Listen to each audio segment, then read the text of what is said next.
মমতা বন্দ্যোপাধ্যায় তিনি জানালেন তিনি এখান থেকে হাসপাতালে যাবেন এবং সেই উদ্দেশ্যে ইতিমধ্যেই তিনি রওনা দিলেন মুখ্যমন্ত্রী মমতা বন্দ্যোপাধ্যায়। এবং তিনি একই সঙ্গে জানান যে প্রমোটারদের একাংশ তাদের উদ্দেশ্যে তিনি বার্তা দিলেন যে যারা বাড়ি তৈরি করছেন তারা আশপাশের মানুষজনের কথা ভাববেন, তাদের যাতে ক্ষতি না হয় সেই দিকটা কিন্তু দেখতে হবে। একেবারে কড়া বার্তা দিয়েছেন তিনি। একই সঙ্গে বাড়ি বানালেই হবে না, তা যেন মজবুত হয় এবং আইন মেনে যাতে আইনত স্বীকৃতি যেন থাকে সেই দিকেও তিনি নজর রাখতে নির্দেশ দিয়েছেন। এবং এই ঘটনায় যারা যারা দোষী তাদেরকে শাস্তি দেওয়ার কথাও তিনি নির্দেশ দিয়েছেন, অ্যাকশন নিতে বলেছেন তিনি প্রশাসনকে। এবং আহতদের পাশে তিনি আছেন সেই বার্তাও দিলেন, মৃতদের পরিবারের পাশে প্রশাসন আছে সেই বিষয়েও তিনি বার্তা দিয়েছেন।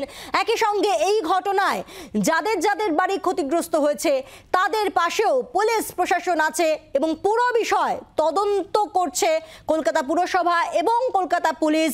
এবং তদন্ত করে যাদের যাদের বিরুদ্ধে দোষ প্রমাণিত হবে তাদেরকে উপযুক্ত শাস্তি দেওয়া হবে, স্পষ্ট জানান ঘটনাস্থলে গিয়ে মুখ্যমন্ত্রী মমতা বন্দ্যোপাধ্যায়। এবং এখান থেকে তিনি রওনা দিলেন হাসপাতালের উদ্দেশ্যে। আমরা কথা বলবো, অয়ন ঘোষাল রয়েছেন আমাদের প্রতিনিধি টেলিফোনে। অয়ন, হাসপাতালের দিকে রওনা মুখ্যমন্ত্রী মমতা বন্দ্যোপাধ্যায়। অবশ্যই তাই, কারণ হাসপাতালে তিনি বলেই গেলেন যে যারা এখনো পর্যন্ত চিকিৎসাধীন তাদের আত্মীয়রা রয়েছেন, যারা মৃত তাদেরও আত্মীয়রা এখনো পর্যন্ত হাসপাতালেই রয়েছেন। এবং তার সঙ্গে মুখ্যমন্ত্রী অত্যন্ত গুরুত্বপূর্ণ দুটি বার্তা দিলেন। প্রথম কথা হচ্ছে ঘিঞ্জি ঘন বসতিপূর্ণ এলাকাতে যেভাবে এই নির্মাণ হয়েছে তা নিয়ে যে মুখ্যমন্ত্রী যথেষ্ট অসন্তুষ্ট তিনি সেটা বুঝিয়ে দিয়েছেন। এবং পাশাপাশি এলাকাবাসীর কাছে তার অনুরোধ, সেটা হচ্ছে প্রশাসনিক কাজ, অর্থাৎ এখন এই মুহূর্তে যে রেস্কিউ অপারেশন চলছে, যেভাবে ধ্বংসস্তূপ সরিয়ে এই ধ্বংসস্তূপের ভেতর থেকে এখনো আটকে পড়া মানুষদের উদ্ধারের চেষ্টা চলছে, এই চেষ্টায় তারা কোঅপারেট করবেন এটাই মুখ্যমন্ত্রী আশা রাখেন। কোনোভাবেই যাতে নতুন করে এই এলাকাতে অতিরিক্ত ভিড় জমিয়ে এই গোটা রেস্কিউ অপারেশন বা প্রসেসটা যাতে বাধাপ্রাপ্ত বা বিঘ্নিত না হয় সে ব্যাপারেও কিন্তু একই সঙ্গে এলাকাবাসীর কাছে কার্যত আবেদন রাখলেন মুখ্যমন্ত্রী।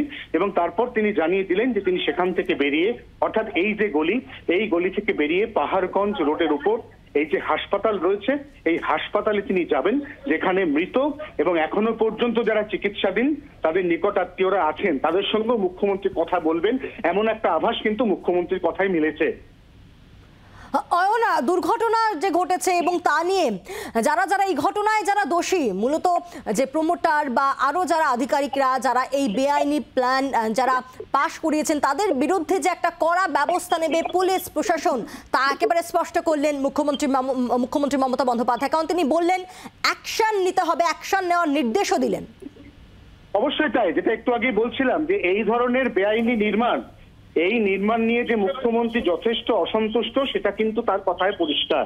এবং সেই অনুযায়ী তিনি প্রশাসনকে প্রয়োজনীয় সর্বোচ্চ ব্যবস্থা, আইনানুগ যা যা ব্যবস্থা নেওয়া সম্ভব সেগুলি নেওয়ার কথা ইতিমধ্যেই বলেছেন। যে কথা কিছুক্ষণ আগে মেয়র ফিরহাদ হাকিমও বলে গিয়েছিলেন যে অভিযুক্ত প্রমোটার, সেই অভিযুক্ত প্রমোটার তার বিরুদ্ধে যথাযথ আইনানুগ ব্যবস্থা, তাকে গ্রেফতার পর্যন্ত করা হবে, এমন একটা ইঙ্গিত একটু আগে মেয়র দিয়ে গেছিলেন। মুখ্যমন্ত্রী তারই কথার সুর মিলিয়ে কার্যত বলে গেলেন যে যারা এই ধরনের বেআইনি নির্মাণের সঙ্গে যুক্ত তাদেরকে রেয়াত করা হবে না। এবং ঘিঞ্জি ঘন বসতিপূর্ণ এলাকার মধ্যে যেভাবে এই ঘটনা ঘটেছে তা নিয়ে মুখ্যমন্ত্রী নিজে ব্যক্তিগতভাবে উদ্বিগ্ন। এবং তার পাশাপাশি আবারও বলছি, এই এলাকাতে নতুন করে আর যাতে কোনো বিপদ না বাড়ে, যাতে কোনোভাবেই ওই এলাকা অর্থাৎ ভেঙে পড়া ওই বাড়ি তার ধারে কাছে কোনো মানুষ এখন ভিড় না জমান, সেটাও কিন্তু জনতার কাছে পাবলিক অ্যাড্রেস সিস্টেম মাইকিং করে মুখ্যমন্ত্রী যে বক্তব্য রাখলেন তাতে তিনি জানিয়েছেন। অয়ন, আমাদের সঙ্গে থাকো আমাদের আরেক প্রতিনিধি বিক্রম দাস রয়েছেন আমাদের সঙ্গে টেলিফোনে। বিক্রম, মুখ্যমন্ত্রী মমতা বন্দ্যোপাধ্যায় তিনি ঘটনাস্থলে গেলেন এবং এখন এই মুহূর্তে তিনি হাসপাতালের উদ্দেশ্যে রওনা হলেন। বিক্রম, একেবারে তুমি এই মুহূর্তে দেখতে পাচ্ছ ঘটনাস্থল থেকে বেরিয়ে আসলেন মুখ্যমন্ত্রী এবং তিনি তার সঙ্গে রয়েছেন পুলিশ কমিশনার। তিনি কিন্তু সরাসরি এই মুহূর্তে যেই হাসপাতালে মূলত আহতরা ভর্তি রয়েছেন সেখানে কিন্তু আহতদেরকে তিনি দেখতে যাচ্ছেন, চিকিৎসকদের সঙ্গে কথা বলবেন। একেবারে ঘটনাস্থলের কাছেই, মূলত একেবারে ঘটনাস্থলের পাশেই কিন্তু এই জায়গা, এই হসপিটাল, সেখানেই মুখ্যমন্ত্রী এই মুহূর্তে এসে পৌঁছেছেন। কারণ এখানে যারা আহত হয়েছিলেন তাদেরকে এনে রাখা হয়েছে এবং সেখানেই তাদের চিকিৎসা চলছে। জানিয়ে রাখবো যে আগেই যেটা জানানো হয়েছে 13 জনকে রেস্কিউ করা হয়েছিল, যেই 13 জনকে আহত অবস্থায় প্রথমে হাসপাতালে নিয়ে আসা হয়, সেখানে তাদের চিকিৎসা চলছে। সেখানেই এবার মুখ্যমন্ত্রী এসে পৌঁছালেন। মূলত আহতদের সঙ্গে তিনি আহতরা কিরকম রয়েছে সে বিষয়টা তিনি খতিয়ে দেখবেন এবং তার সঙ্গে সঙ্গে যারা চিকিৎসকরা রয়েছেন বা হসপিটাল অথরিটি রয়েছেন তাদের সঙ্গে তিনি কথা বলবেন। ইতিমধ্যেই রাজ্য সরকারের তরফ থেকে বা প্রশাসনের তরফ থেকে যেটা জানানো হয়েছে যে মৃতদের 5 লক্ষ টাকা ক্ষতিপূরণ দেওয়া হবে এবং আহতদেরকে 1 লক্ষ টাকা ক্ষতিপূরণ দেওয়া হবে। এবং আমরা যেটা দেখতে পাচ্ছি যে এই ঘটনার পর প্রথম থেকেই কিন্তু শহরের মেয়র, কলকাতার মেয়র ববি হাকিম তিনি ছিলেন, তার সঙ্গে সঙ্গে সুজিত বসু দমকল মন্ত্রী তিনি ছিলেন এবং আজকে কিছুক্ষণ আগে যেটা দেখা গেল যে স্বয়ং মুখ্যমন্ত্রী তিনিও কিন্তু সরাসরি সেই জায়গায় চলে আসেন যেখানে এই ঘটনা ঘটেছে। গতকাল রাত্রিবেলা পাঁচতলা নির্মীয়মান বহুতল কার্যত হুলমুড়িয়ে ভেঙে পড়ে পাশের বস্তির ওপরে এবং যাতে ইতিমধ্যেই দুজনের মৃত্যু হয়েছে, আহত অনেকেই হয়েছেন। এবং সেখানে মুখ্যমন্ত্রী যেটা বক্তব্য যে ইলিগাল কনস্ট্রাকশন হচ্ছিল, অনথরাইজড কনস্ট্রাকশন হচ্ছিল, এই ধরনের আনঅথরাইজড কনস্ট্রাকশন যাতে বন্ধ করা যায় সেই ব্যবস্থা কিন্তু করা হচ্ছে এবং কঠোর ব্যবস্থা নেওয়া হবে, কড়া ব্যবস্থা নেওয়া হবে যারা এই ঘটনার সঙ্গে যুক্ত রয়েছে বা নির্দিষ্ট যে প্রমোটার তার বিরুদ্ধে কড়া ব্যবস্থা নেওয়া হবে, এমনটাই কিন্তু মুখ্যমন্ত্রীর তরফ থেকে জানানো হলো। আপাততভাবে তুমি দেখতে পাচ্ছ সেই ছবি যেখানে হাসপাতালের মধ্যে গার্ডিনারিসের যে বেসরকারি হাসপাতাল সেখানে মুখ্যমন্ত্রী গিয়ে পৌঁছেছে, কারণ সেখানেই যেই 13 জনকে উদ্ধার করা হয়েছিল তাদেরকে এখানেই আপাতত নিয়ে আসা হয়েছিল প্রথম থেকে। এখানে বেশ কয়েকজনের চিকিৎসা চলছে, সেখানে কিন্তু মুখ্যমন্ত্রী এই মুহূর্তে হাসপাতালে এসে পৌঁছেছেন।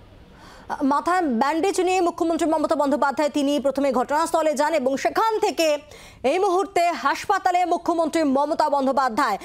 বিক্রম, অর্থাৎ একদিকে যেমন কড়া বার্তা তিনি দিলেন যে কোনোভাবে এই বেআইনি নির্মাণ এর সঙ্গে যারা জড়িত তাদেরকে রেয়াত করা হবে না, একই সঙ্গে ক্ষতিগ্রস্তদের পাশেও যে তার সরকার তার প্রশাসন আছে সেই বার্তাও দিলেন মুখ্যমন্ত্রী মমতা বন্দ্যোপাধ্যায়। বিক্রম রয়েছে আমাদের সঙ্গে। বিক্রম, একেবারে সেই বার্তাই কিন্তু মুখ্যমন্ত্রী মমতা বন্দ্যোপাধ্যায় দিলেন এবং তিনি একেবারে ঘটনাস্থলে এসে যে ধ্বংসস্তূপ সেখানে কাছাকাছি তিনি গিয়ে পৌঁছে যান এবং গোটা পরিস্থিতি দেখার পর তিনি কিন্তু স্পষ্ট করে জানাচ্ছেন যে যারা এই ঘটনার নেপথ্যে দায়ী, অর্থাৎ যাই অভিযুক্ত প্রমোটার বা যারা এই মূলত বেআইনি নির্মাণটি করার ক্ষেত্রে গুরুত্বপূর্ণ ভূমিকা নিয়েছিল, প্রত্যেকের বিরুদ্ধেই কিন্তু কড়া ব্যবস্থা নেওয়া হবে, আইনানু কড়া ব্যবস্থা নেওয়া হবে, এমনটাই মুখ্যমন্ত্রীর তরফ থেকে আজকের এই ঘটনাস্থল পরিদর্শন করার পর তিনি জানান।